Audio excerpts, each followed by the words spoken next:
All out support करता है इस तरह की एक्टिविटीज को। Specially arts council of Pakistan Karachi जो है, ये इनका घर है। इनको पता है कि हमारा कोई वेस्टर्न इंटरेस्ट नहीं है, इस मुल्क में अच्छी चीजें बहुत ही कम हो रही है, ना होने के बराबर। सुबह से आप टीवी लगाते हैं, मुर्गे लड़ रहे होते हैं, नाम उनके कुछ और होते हैं। तो लोगों को ना एक रिलीफ चाहिए, चाहे वो कॉमिक रिलीफ है, चाहे वो उनको बिजली की, ट्रांसपोर्ट की, $311 का था कल, मैं अमेरिका जा रहा हूँ तो मैं तो वैसे ही परेशान हो गया। आटा 150 पर दावर को भी कॉन्ग्रेचुलेट करता हूँ। बुशरा जितनी मेहनत कर रही है, बुशरा से हमारी दोस्ती है, बहुत फैमिली की तरह है। तो मैंने कहा यार बुशरा एक दिन के लिए ये कर लो। बुशरा ने जिंदगी में से सारे काम निकाल दिए और इसको एक चैलेंज के तौर पे लिखा है।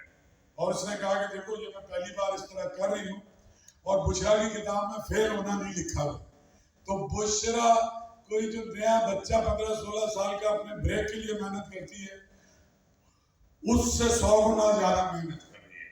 25 जून से 10 जुलाई तक कराची आर्ट्स काउंसिल और इस तरह का शो पुट अप करना इन हालात में, और ये ऐसी चीज़ बहुत बड़ी रिस्क होती है और ऐसे रिस्क के लिए टका के पैसे चाहिए होते हैं।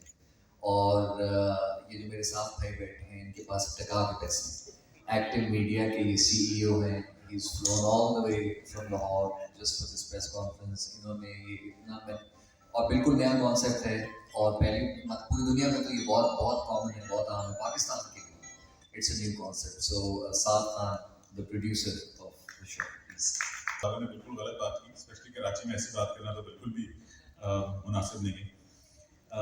But thank you all for coming, हमारे सारे मीडिया के दोस्त, and thank you for having us, thank you for giving us this opportunity to be part of such a, तो ये तो करना बहुत ज़रूरी है, स्पेशली एक लेजेंड एक्टर के साथ जो पाकिस्तान का, प्रॉब्ली शाह साहब ने बिल्कुल सही कहा, probably the biggest legend that we have, तो इनके साथ पार्टनर करने की अपॉर्चुनिटी प्लस कॉपी कैट्स का क्रिएटिव लाइसेंस होना हमारे साथ। So I think it is एक सक्सेसफुल वेंचर होगा, बहुत अच्छा होगा, सब लोग भी हमारे साथ हैं। So we'll all come together and make this bigger, bolder, better इंशाल्लाह, और आगे से आगे कामयाबी की तरफ जाएंगे। So best of luck to everyone involved in this. उन्हें टाइम निकाला है। बुशरा अंसारी, अस्सलाम वालेकुम एवरीवन। और आप सबने बहुत कुछ कहा, बहुत ज़्यादा कुछ कह दिया और मैं तो बड़ी और परेशान हो गई। पहले ही नींद नहीं आ रही खौफ से, ऊपर से तो पता नहीं क्या क्या ही मुझे कह रहे हैं, अल्लाह जाने अजीम वगैरह कह रहे हैं, मुझे शायद समझ नहीं आ रही। एक तो प्रेस कॉन्फ्रेंस के नाम से ही लगता है कि मैं कुछ है, क्या हो रहा है? अच्छा, मैंने कहा अच्छा, तो वो मुझे लगा कि प्रेस कॉन्फ्रेंस का मतलब ये है कि मैं कोई पार्टी छोड़ रही हूँ। मैं तो बस अल्लाह का हाथ पकड़ा हुआ है, बाकी तो सब हमारे यहाँ भी कुछ नौजवान करते हैं, इंडिया के भी बहुत सारे देखते हो।